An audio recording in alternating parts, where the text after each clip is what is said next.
buntag. Pupunta tayo sa taas. May dala akong mga gulay na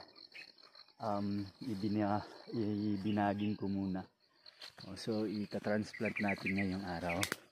Dala na rin sa pag check dun sa area kung kumusta na. At last week, oo nga, nag-iisang linggo na, nagtanim kami ng mga gulay dun.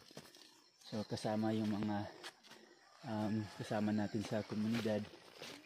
At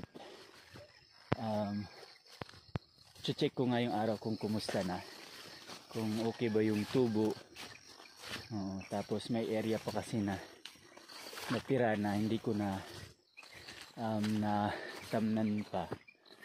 So yun yung tatamnan natin ng mga gulay na dala natin. Maagang maaga pa, alas 5 pa lang.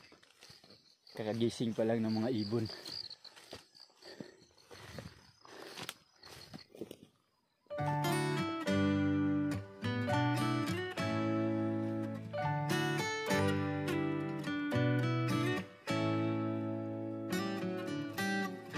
Ito yung mga dala natin, may upo,